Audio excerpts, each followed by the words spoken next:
even cook well. What is wrong with you? What is this rubbish? You are a terrible daughter-in-law. You can't even do anything right. The slap did not land on my face. It landed on my soul. I was standing at the stove that Saturday morning, stirring a pot of egusi soup I had started before the sun came up. My back was already aching. My feet were already swollen inside my house slippers. I had been awake since 4:30, sweeping the compound in the dark, fetching water from the street tap because the overhead tank was low, washing last night's dishes, and now cooking. All before most people in that house had even opened their eyes. I thought I was doing well that morning. I genuinely thought so. Then Mama Adaeze walked into the kitchen. She did not say good morning. She never said good morning to me.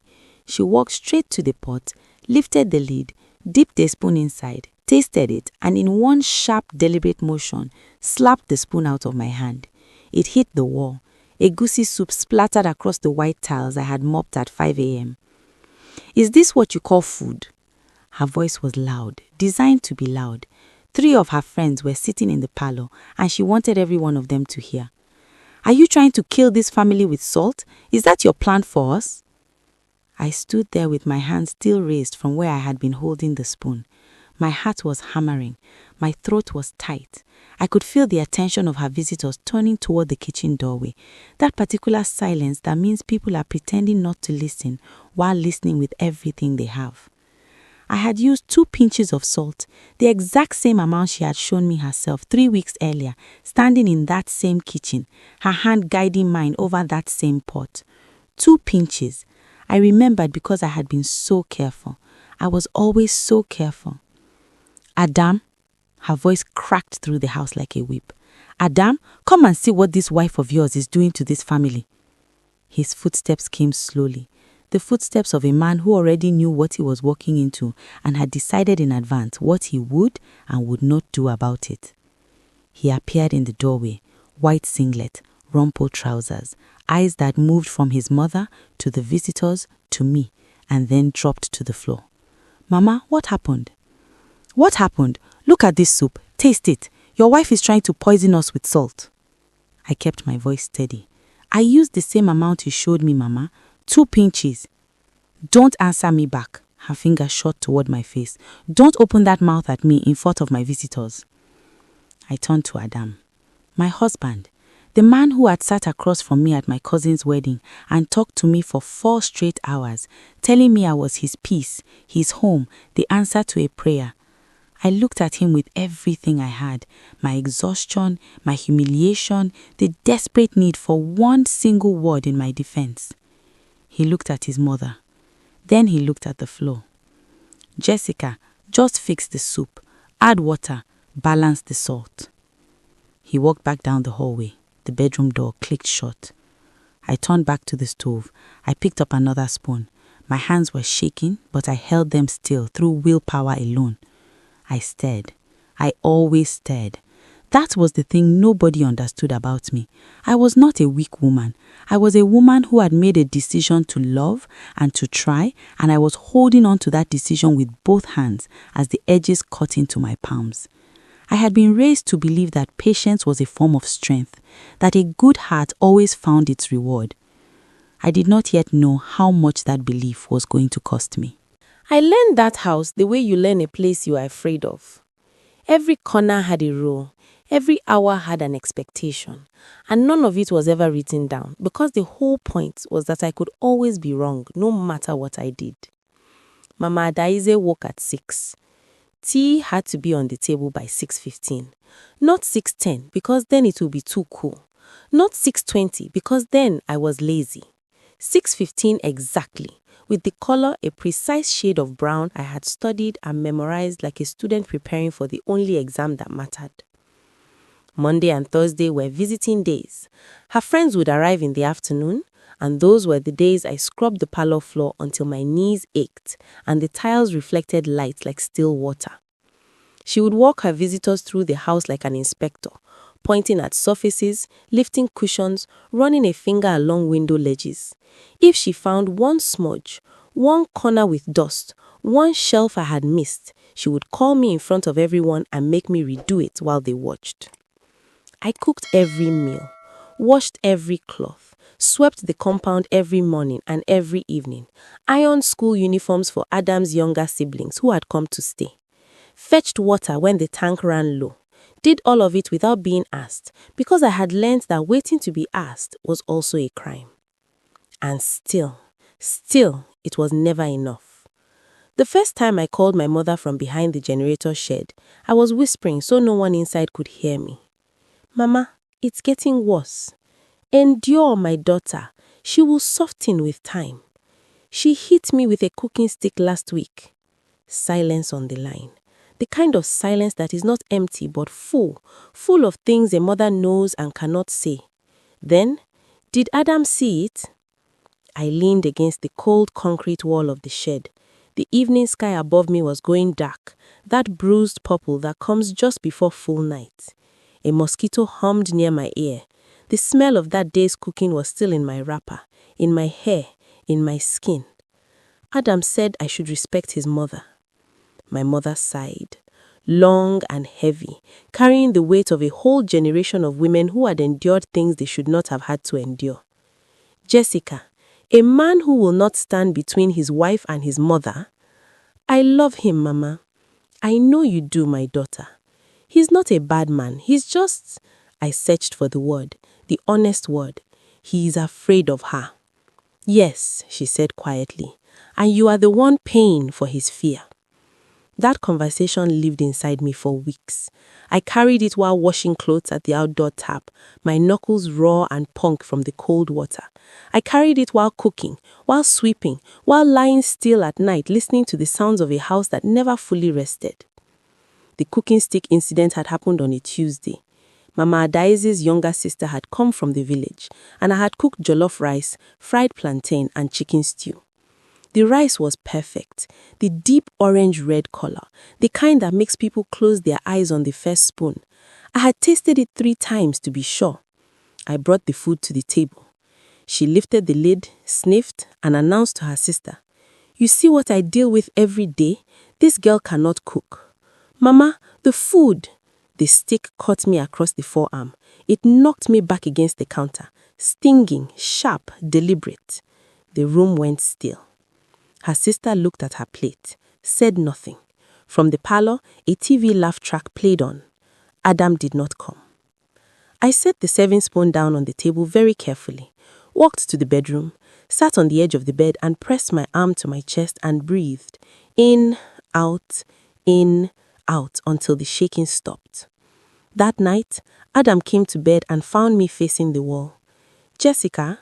Silence. She didn't mean it like that. I turned over.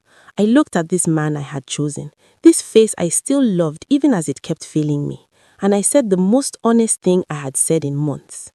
"Adam, she hit me." Long silence. "I'll talk to her," he said. He never did. I kept waiting. I kept trying. I kept waking before dawn and stirring pots and scrubbing floors and telling myself that patience was strength. But something inside me was changing. Something soft and hopeful was quietly, steadily hardening into something else. If this story is hitting something real in your chest right now, stay with me. Subscribe so you never miss a story like this. Because what happens next, I need you to see it. Mama Adaize announced the family gathering 3 weeks in advance.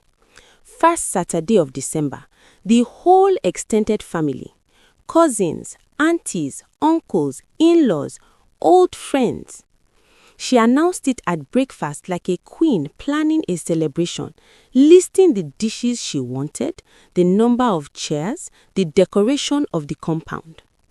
She looked at me once. That one look communicated a full paragraph. "You will cook all of this, every pot, every dish, and it will be perfect. And if it is not, you will stand in front of every person in this family and be made an example of." I started cooking the day before. Pepper soup, jollof rice, white rice, egusi soup, vegetable soup, fried chicken, goat meat stew, moi moi, puff puff for the children. I was on my feet for 9 hours on Friday and up again at 5 on Saturday morning to continue, my back on fire, my feet swollen, my eyes stinging from smoke and pepper and exhaustion. The relatives arrived in waves. Aunties kissed my cheek and said I looked well. Uncles told Adam he had a hard-working wife. I smiled. I served. I refilled plates. I went back to the kitchen. By 3 in the afternoon, 40 people were eating and the compound was full of music and laughter. I finally sat down at the kitchen entrance with my own plate of rice. Just to breathe. Just for one moment. I was tired, but I was also, for one small, fragile second, at peace. That was when she came. Mama Adeze walked through the kitchen door with 2 senior aunties behind her, and I saw her face, and my stomach dropped completely through the floor. She turned toward the nearest group of relatives. Everybody, let me tell you what this girl has done today. Conversation stopped. Heads turned. I specifically told her to set aside goat meat for the elders, the oldest people in this family. And what did she do? She gave everything to the young people. There is nothing left, no respect, no home training. This is what I live with every single day. I set my plate down. I stood up. Everything in me was trembling. Not from fear, from something heavier and older than fear, the shaking of a person who has absorbed too much for too long and has finally reached the absolute edge of what a human being can carry. Because she was lying. I had separated the goat meat at 6 that morning, set it in a covered pot on the back counter, done it carefully, done it first, because I understood what it meant to honor elders, because I had been raised right, no matter what this woman told people about me daily. Mama? My voice came out quiet and steady, walking carefully over thin ice. The meat is in the covered pot on the back counter. I set it aside this morning. Anyone can go and check right now. The compound went absolutely silent. She turned to me slowly, and her eyes said what her mouth was about to say louder. Are you calling me a liar in front of my family? I am saying the meat is there. That is all I am saying. Adam! Her voice broke across the compound. Adam, come and control your wife. Adam walked over from the men's section. He looked at his mother. He looked at me. He looked at the 40 relatives watching. His jaw tightened. And then he said the words that destroyed us. Jessica, whatever happened, just apologize to your mother. We will sort it out privately. The world stopped moving. I looked at my husband. This man, this face, this choice I had made and defended and bled for. And something that had been bending for 8 long months, bending, finally broke clean in half. I took off my apron. I set it on the nearest chair. I walked into the house and I began to pack. I did not take much. 1 bag, this small blue one I had brought from my parents' house on my wedding day. The one that had been sitting at the top of the wardrobe like it had been waiting patiently for this exact moment.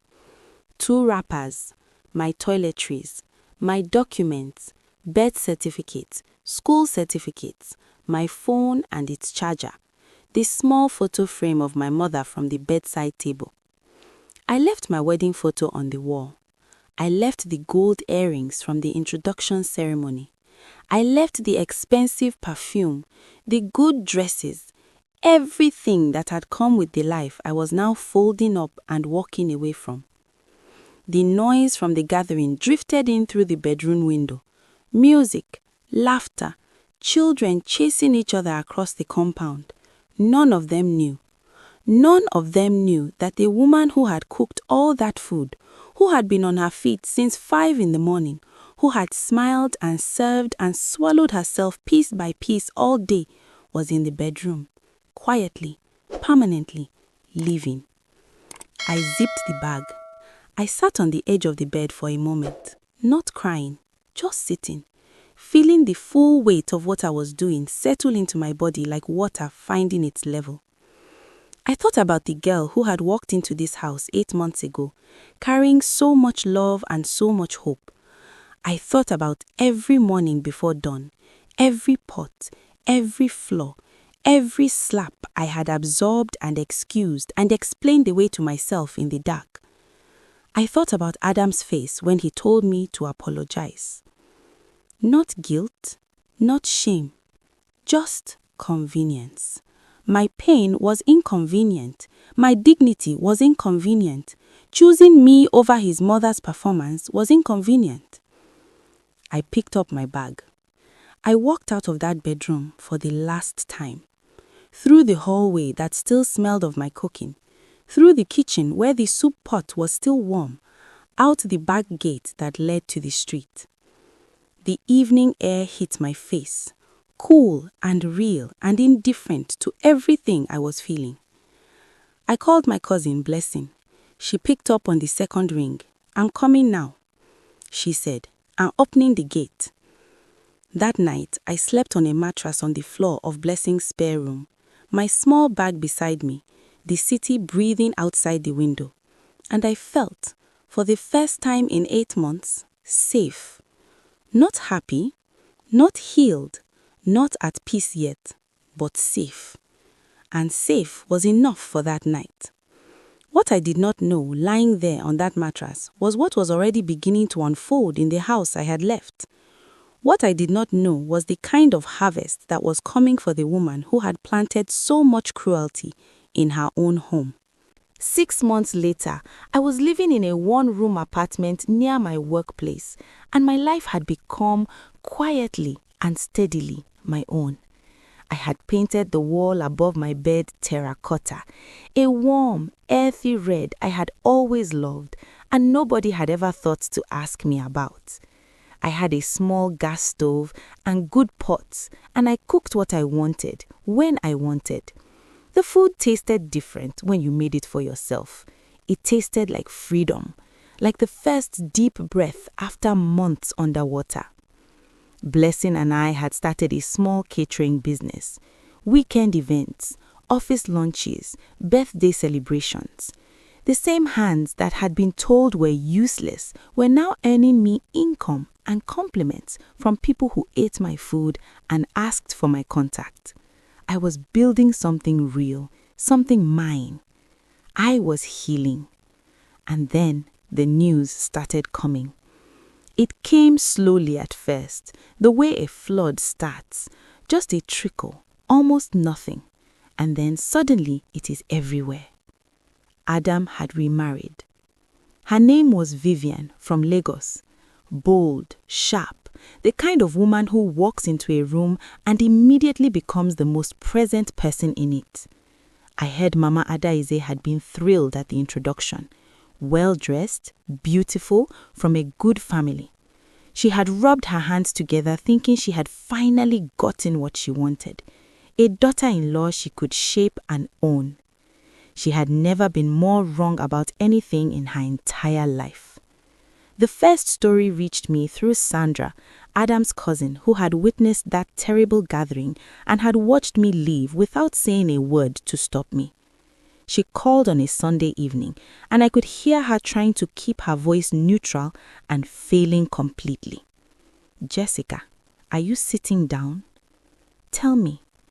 Vivian told Mama Adaize that her jollof rice tasted like food prepared for a burial ceremony. I sat very still.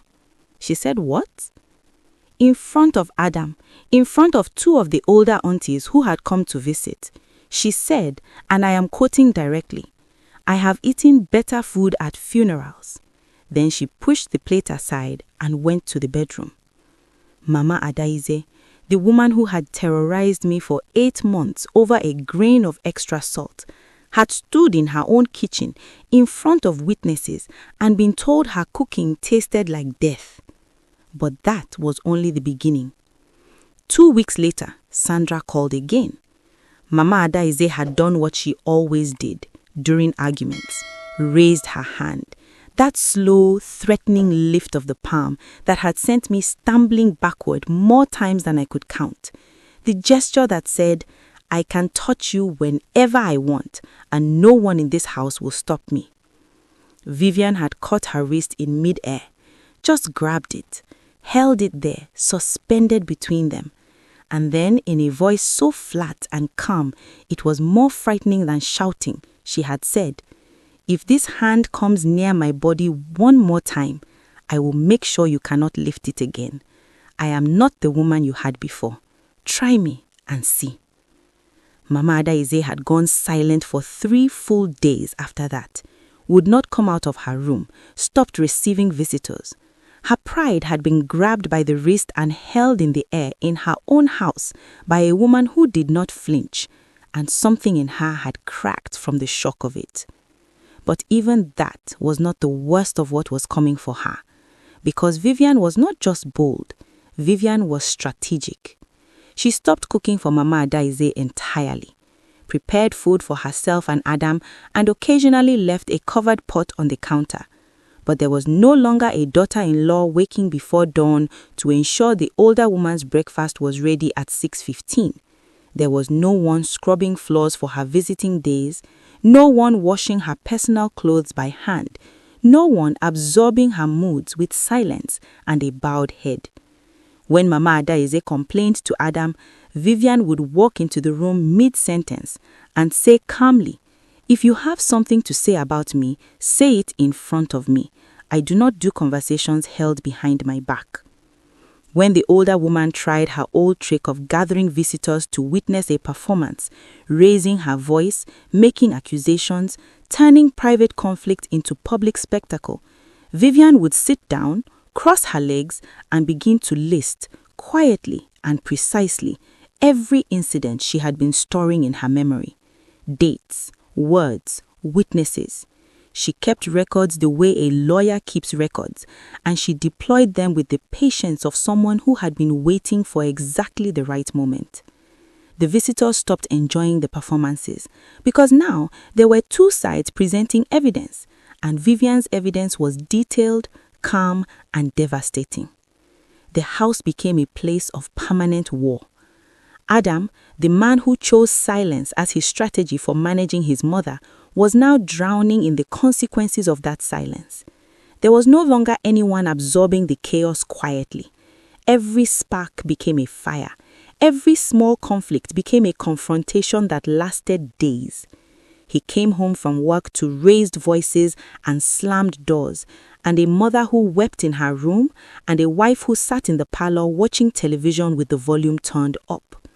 He believed that his problems were the woman he married. He was discovering, slowly and painfully, that his problems had always lived in that house long before I arrived. Then came the moment that ended everything. 3 months into the marriage, during one of their worst arguments, Vivian had packed her own bag, not quietly, not in secret, but loudly and deliberately throwing things into a suitcase in the bedroom while Adam stood in the doorway watching. "Where are you going?" he asked. "To my mother's house, and I will come back when you decide what kind of home you actually want to run." She left for 2 weeks. Those 2 weeks, Sandra told me, were the most miserable of Mama Adaize's life. With Vivian gone, the house was quiet again, but it was not the quiet of peace. It was the quiet of absence, the loud, accusing silence of a house where everything has been taken away, and all that remains is the truth about who created the emptiness. Mama Adaize sat in her parlor with no visitors because word had spread through the community about what was happening in that household. And people were uncomfortable now, uncomfortable in the way people get when they realized they had watched a woman suffer for years and called it tradition. And now the same house was on fire and they did not know whose side to stand on. She sat alone with her television and her tea, cold because there was no one to make it at 6:15, and the full weight of what she had built in her own house began to settle on her shoulders. She had spent years constructing a kingdom of fear.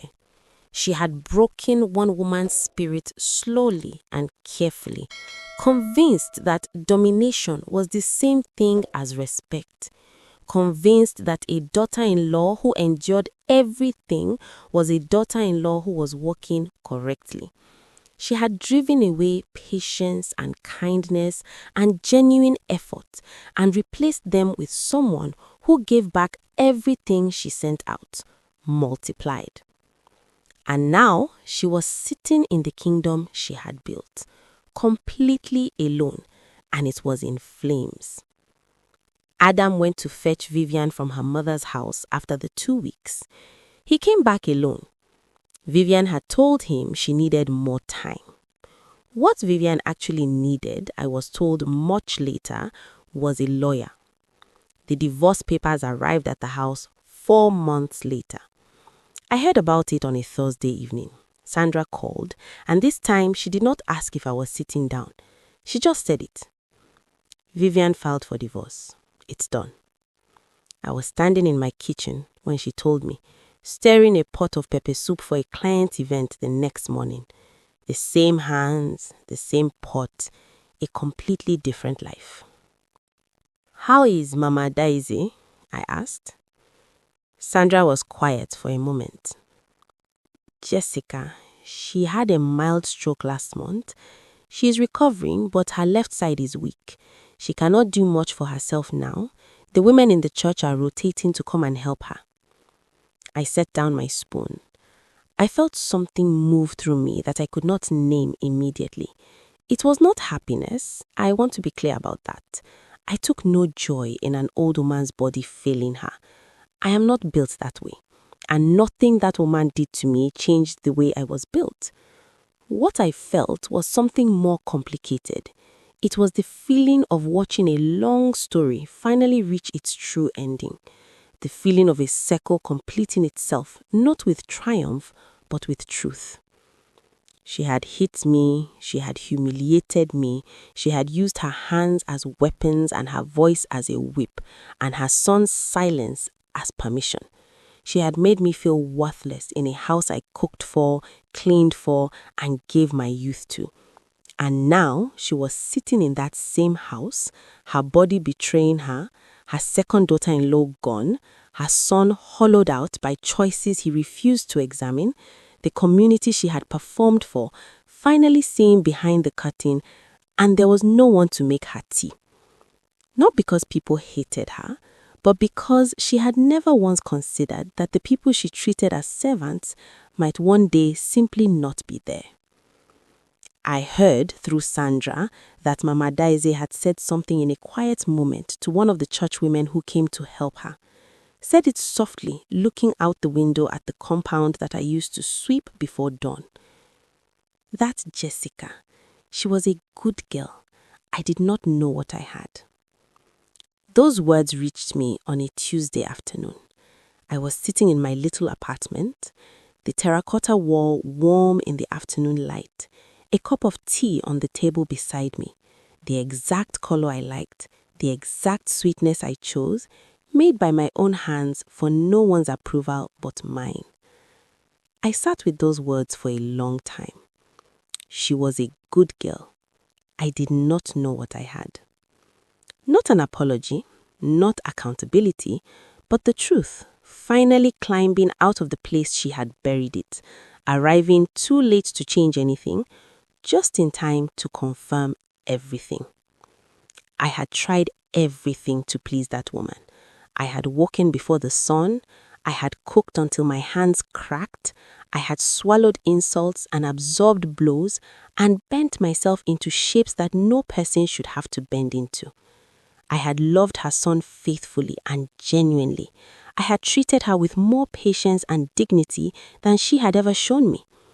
And none of it was ever enough, because the problem was never my cooking, or my sweeping, or my salt, or my respect.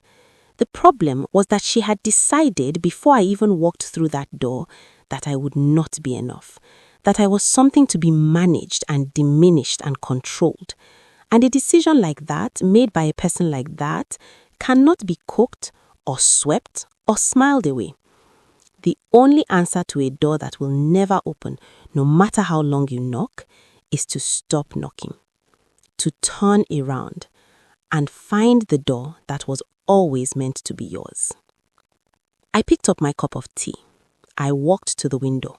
I looked out on the street below. Ordinary, alive, indifferent, beautiful. And I felt something settle into my chest, like the last piece of a long puzzle clicking into place. Not triumph, not bitterness, just peace. The real kind, the deep kind, the kind that lives in the body, not just the mind. The kind that no one can slap out of your hand, drag you across a compound to undo, or turn from you by turning their back when you need them most.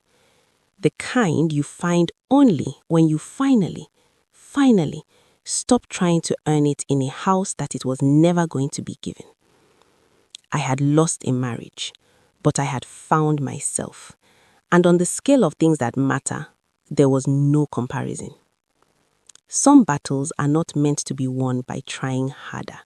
Some are won by finally knowing when to walk away. If this story touched you, share it with someone who needs to hear it.